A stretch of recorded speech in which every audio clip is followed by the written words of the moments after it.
statues, manliness, and vision. 3 topics today that I would like to cover on Agree or Disagree, the podcast.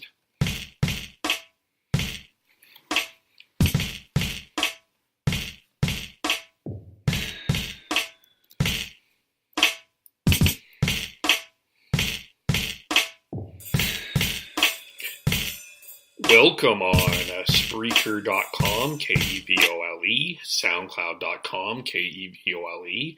Follow me on Twitter, Kevole. Add me as a friend on Facebook, Kevin Olenek. Also like Agree or Disagree, the podcast on Facebook.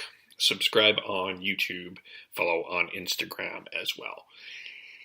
I haven't had a chance to do this in a while, and I did this with the hockey podcast also as well, but I wanted to take some time today to talk about 3 topics that were on my mind this week, and as part of some big news. It's been a while since I've done a Agree or Disagree the podcast, been busy on some other stuff, and we'll get into that a little bit later on in the podcast, but thanks for joining and welcome. And we'd like to start today to talk a little bit about statues. And statues have been a big topic that has been going on for the last couple of weeks. It was announced that Victoria City Council will take down, temporarily by the way, the statue of John A. Macdonald, the first Prime Minister of Canada, in a bid to really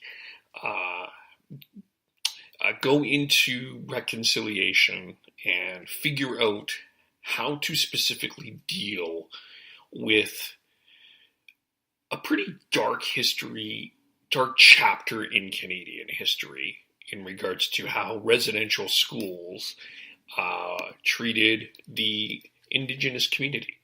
And John A. Macdonald was highly responsible for that in a lot of ways, in many ways. And there's been a lot of debate about statues. So I want to take, because I have been doing the hockey podcast, started that this summer, and would like to take that and work on that. Work from a sports perspective and add this into there. Let's take a look at some major statues that teams have out there.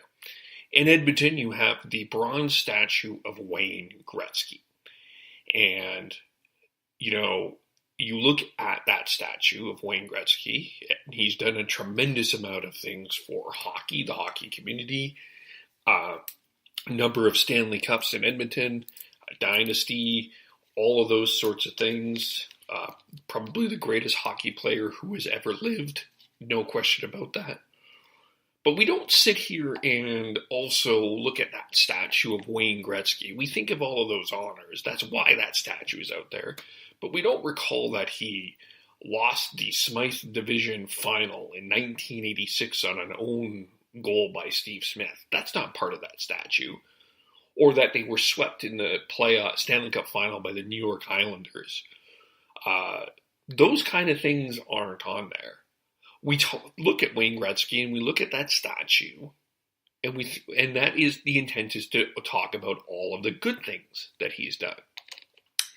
In Vancouver at Rogers Arena is a statue of Roger Nielsen, coach the 1984 Vancouver Canucks to the Stanley Cup final. That's a great memory. Not always reflected on that is that team was not an over 500 team. We don't look at that. That statue's reflection of the towel, because he was the starter of that, and his legacy as a human being at that arena, as a Vancouver Canuck and a coach in the National Hockey League. In basketball, there's a statue of Michael Jordan in Chicago, the greatest basketball player who ever lived. We don't reflect on that statue and look at that and see that, well, he spent some time away from basketball to play baseball. And there was some controversy about that, whether or not he gambled. In baseball, there is Babe Ruth for the New York Yankees. statue at him around Yankee Stadium. We discuss his great credentials. We discuss his talent and his accomplishments. Considered probably the greatest baseball player, one of the greatest baseball players who ever lived. We don't talk about his ugly personality and some of the dark stories of Babe Ruth. My point about statues is the intention of statues has always not been for necessarily being put out to have a debate about historical significance. When we think about Babe Ruth, Wayne Gretzky, Michael Jordan, and any Roger Neilson or any others of statues that will come in athletics, it was meant to honor the person's accomplishments. It was never meant to have a debate about the significance. We determined at this point that the significance was there because we have a statue for them. We want to honor them. Wayne Gretzky Drive is not meant to have a debate about what the success or failures of Wayne Gretzky. It's to honor him. In Seattle, they have Edgar Martinez Drive. That's to honor Edgar Martinez. And so on and so forth. So for us to have this discussion and to get into this debate about having the statue of John A. MacDonald and saying that we can have a side conversation with John A. MacDonald and put up the good and the bad that he's done seems a little, quite frankly, misleading in a lot of ways. I understand the one side wants the argument about a sense of a place of history.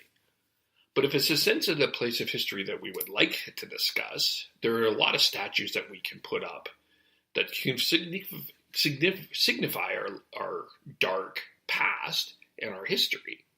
I mean, by that logic, Charles Manson should have a statue. And you think I'm being ridiculous, but that's an important part of history. How about Paul Bernardo and what he did? That's a significant portion of history. Should there be a statue about it because we need to honor history and reflect on history?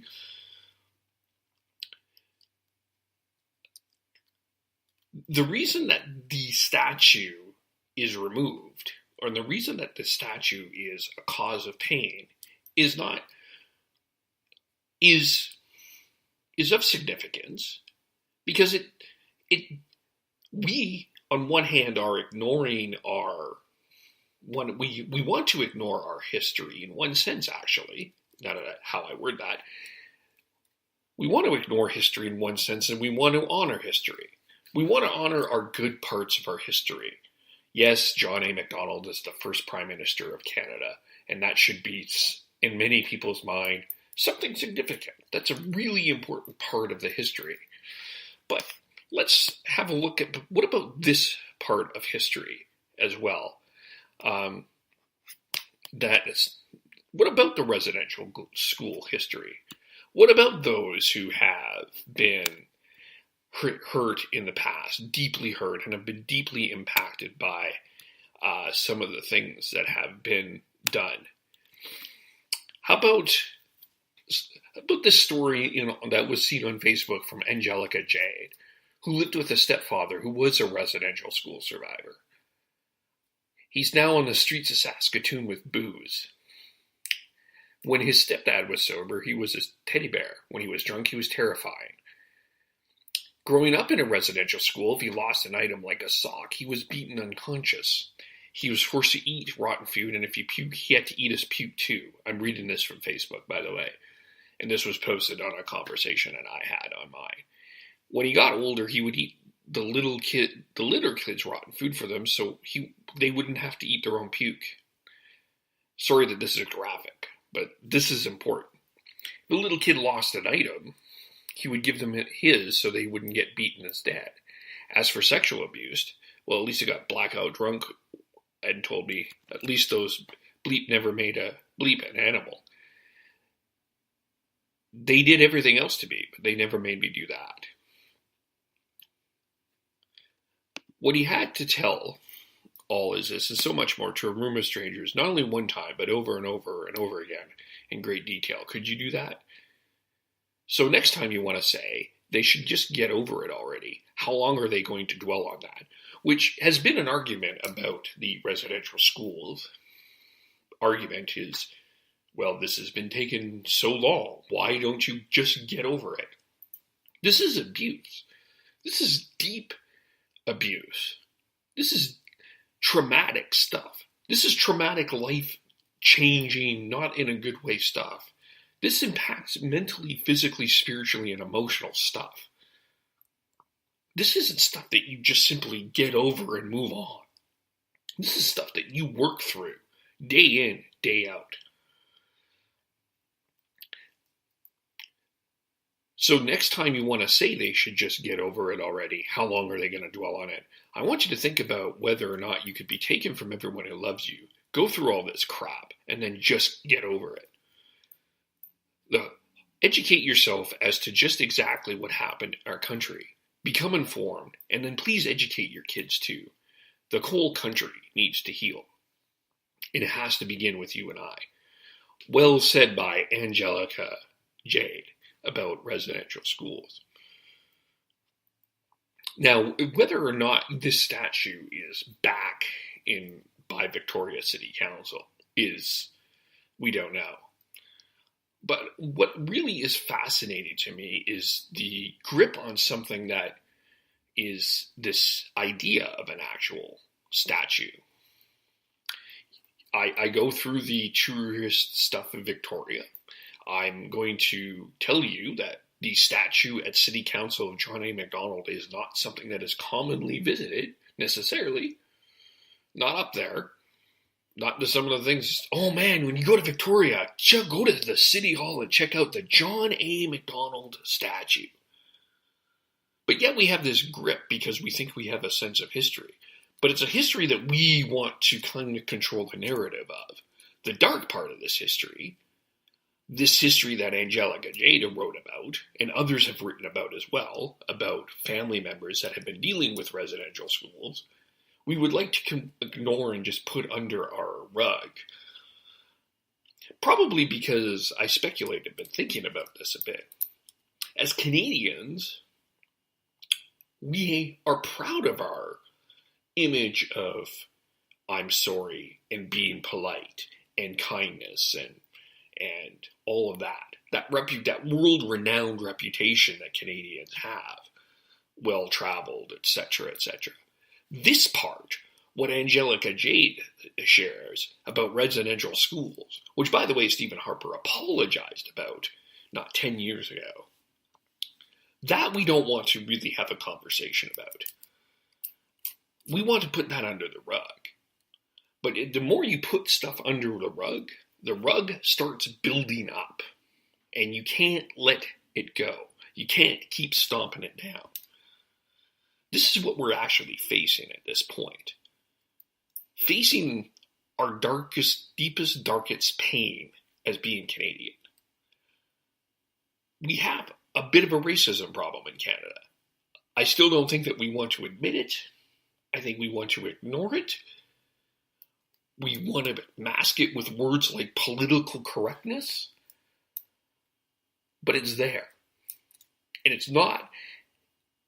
it's becoming more and more common. Stories in Ontario, stories in Alberta, stories in BC, confrontations of a racial confrontations that are being videotaped time and time again. This reputation of Canada being this nice, polite, friendly, diverse culture is lovely on the surface. But within this surface, within the soul right now, it's a fair question to bring this up. And I think that this statue debate and how this has been handled illustrates it again. We have not treated the Indigenous people with kindness, compassion, or care. Not generally. We should be ashamed of it. We have apologized. But we still need to do more, I think. And work towards that. It's hard to hear. And that's how this is. So, let's not worry about if the statue is up or not. Let's discuss this history. And let's reflect on that. Actually, I don't care if that statue ever comes back to me. It doesn't matter. Let's discuss this history and let's reflect on it with honesty and reflection. Because as Angelica Jade said, our country does need to heal. You know, there is a lot of conversation and criticism out there of Prime Minister Justin Trudeau. I don't necessarily have a problem with people criticizing Justin Trudeau on things like policies. I think if you look at the Kinderbargain debate, I think both sides of that debate would propose that Justin Trudeau has mishandled that. There's also been some ethical questions about Trudeau's handling on some things. There's certainly a lot of things that you can look at a policy perspective of Justin Trudeau and say, I can, pardon the pun here for the podcast, I can agree with this or I can disagree with this. What crosses the line, in my opinion, and is a deep difficulty, is when we criticize Justin Trudeau for doing something like crying. This week, Justin Trudeau was criticized for crying. It was from a Sun columnist by the name of Laurie Goldstein. He wrote a tweet that basically challenged, we'll read this tweet here, and just pulling this up. At Dad's funeral before ending politics, it was hashtag Trudeau cried. At Dad's funeral before entering politics, at Auschwitz, at a mosque shooting victim's funeral, at meeting Syrian refugees, over the death of Gord Downie, during the apology for residential schools, and to LGBTQ2S Canadians. That's right. He was actually criticized for crying at things like a funeral, Auschwitz, a death of a Canadian icon, where more Canadians cried than we want to admit, an apology. He is considered unmanly, apparently, and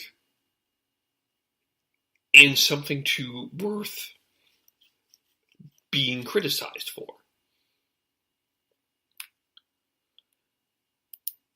I'm sure that many of you out there that are listening to this podcast have been through a funeral and have lost a significant loved one, including a parent.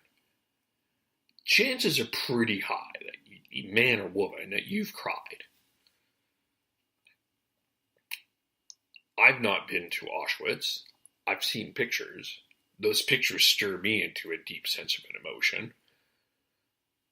People have went to closer to home and closer to historical significance. The attack on 2001 in New York, going to that site has caused emotion. Funerals cause a deeper sense of emotion that leads people to crying. The impact that Gord Downie has had on the Canadian music community, and even sparking previous conversation on this podcast about Indigenous rights and the Indigenous relationship, Gord Downie should be cried over. Many Canadians did for a number of different reasons. To criticize someone for crying seems so belittling, unmanly, and toxic. And as I retweeted, I also cry. We all cry for different reasons. There isn't if you want, as I said, I don't have a problem if you criticize Justin Trudeau on policy. Fair game. Fair game to criticize anybody in a leadership role on policy. But a lot of the criticism of Justin Trudeau in regards to his drama teacher past and his personality is really, quite frankly, unprofessional and offside. I grant that some of the Trudeau critics are Harper supporters. And Harper was a different personality than Justin Trudeau. Harper seemed probably a bit more pragmatic and just different than Trudeau. He never really wore that, I'm using air quotes here, never really wore his heart on his sleeve. I'm sure he was emotional in a different way, and I'm sure he cared in a different way, but he didn't express it the same way that Justin Trudeau did. For this to be something not considered a quality leadership is ridiculous. Because emotion helps lead to empathy, which is needed right now.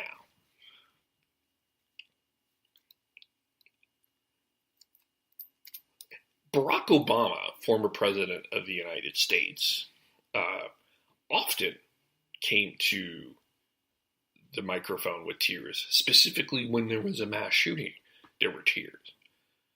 Should he have stayed and not? And he got criticized for that too.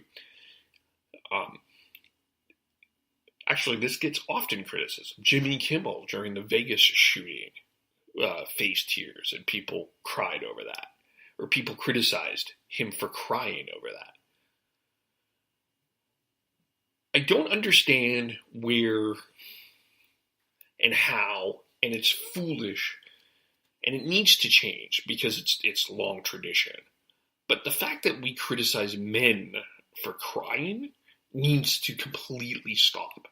Specifically, men in influential position needs to stop. It's unhealthy. Of course men should cry. There's nothing wrong with crying. Crying is a good release. It doesn't make you less of a human being. It doesn't make you less of a man. It doesn't make you less of anything. A leader. It doesn't make you less of a prime minister. It doesn't make you less of a talk show host. It doesn't make you less of a premier, president, CEO, whatever. Crying is a part of empathy. And empathy is a good thing. And it's something that is needed a lot more than being cold and rigid.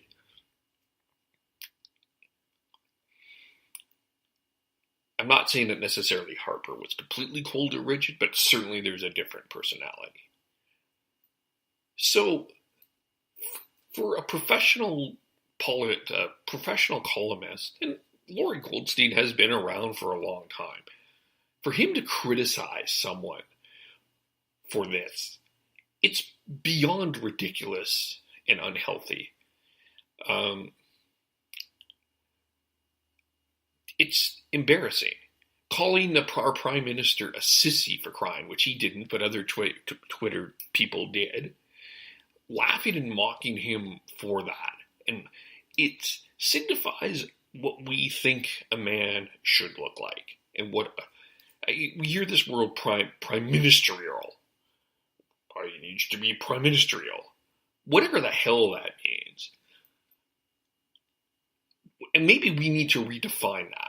Because does that actually mean that someone needs to be stoic, cold, and stand like a, pardon a recent conversation, a statue, and not show any emotion?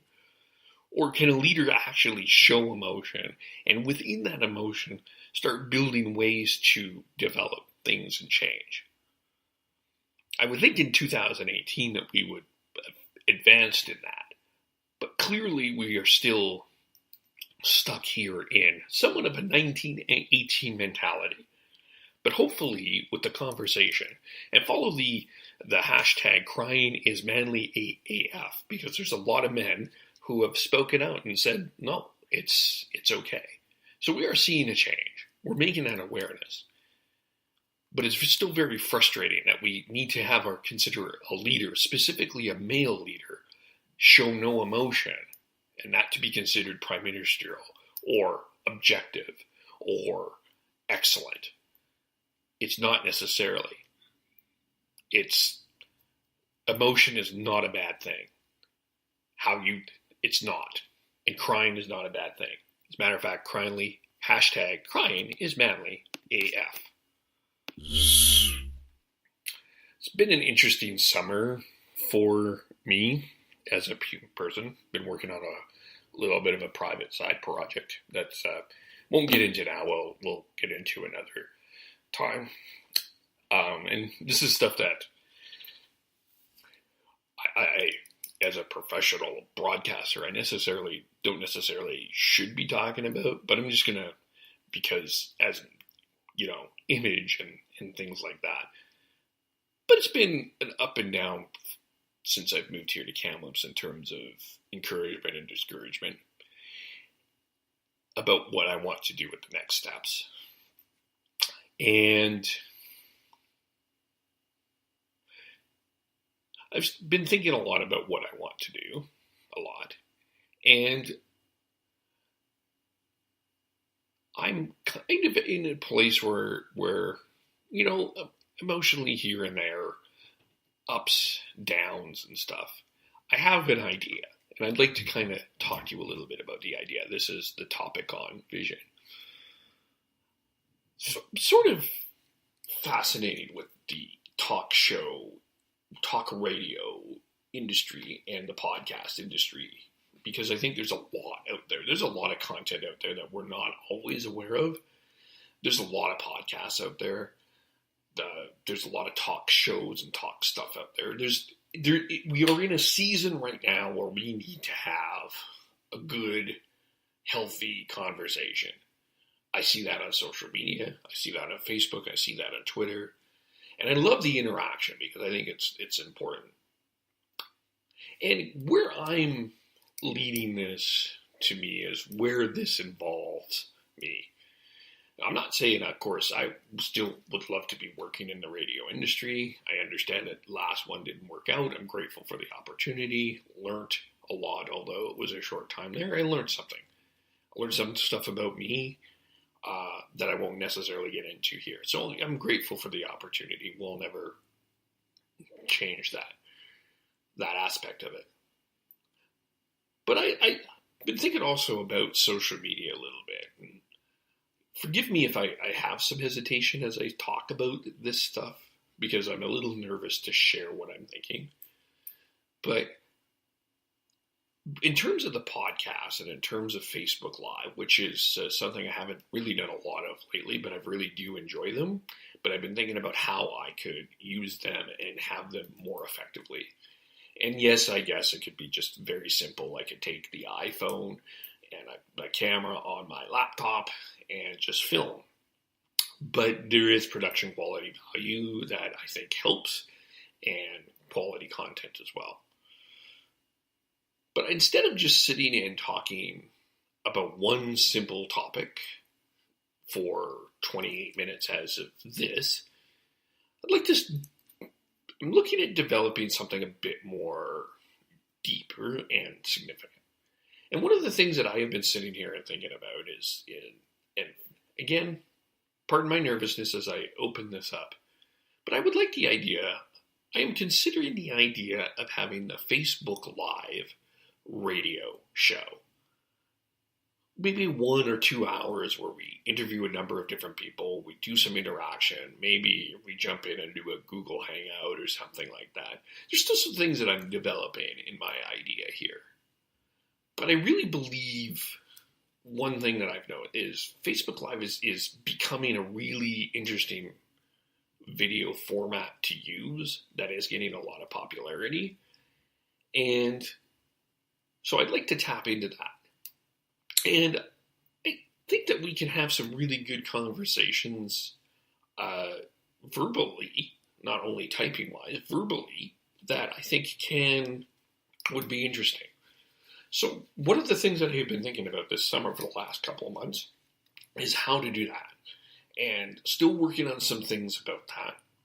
But you will be seeing more podcasts and more stuff out there. I know I've been a little bit quiet. I appreciate that. And I've been quiet in terms of podcasts, still posting stuff on social media. But I love this podcast format. And I'm going to continue to do that as we get into the fall more and stuff. And I'm really excited about that. But I'm working towards this idea, basically, of like a radio show. So it would be from 7 to 9. It would be Agree or Disagree the podcast. Something like a Monday to Friday. And we'd be interviewing a couple of different people, having some open line. I would give my opinions on things like I did earlier here. And we would just go from there. So I'd love to know what you think about that idea, about the Facebook Live radio show. Is that something that would interest you? If not, that's okay. I probably will still do it anyway. It's a lot of, in some ways it's a lot of work, but there's a real, and I still, as I talk about it, feel nervous about it, if I can be vulnerable. But I feel like there's something powerful that can grow from this as well. So I speak in hesitation, in excitement about thinking about that. But I do know that I will be doing more podcasts because I do enjoy them and I love doing those kind of things. But I also feel like this sense of evolution is coming, and I'm really excited about that. So we will be seeing more stuff like that as I continue to develop. I had to maybe take a little bit of a step back. I'm not going to lie. The transition and the change and everything that happened did have a deep effect, personal effect on me. It's not uncommon when you make a change that doesn't work out, that doesn't happen. So I don't feel like I'm speaking anything out of turn. I'm talking from my own emotional place. There was a hurt, and that I've had to work through and continue to work through. But I'm really excited about getting up and moving forward. And I thank you for taking the time to check this out. Again, you can follow me on Twitter at KEVOLE, SoundCloud.com, KEVOLE, Spreaker.com, KEVOLE. Add me as a friend on Facebook. Like, Agree, or Disagree the podcast on Facebook as well, Twitter, and we'll be using a little bit of some other mediums as well as we go forward. But I do thank you for taking the time. Let me know what you think about statues and crying and vision and Facebook Live Radio. Thanks again. We'll talk to you soon.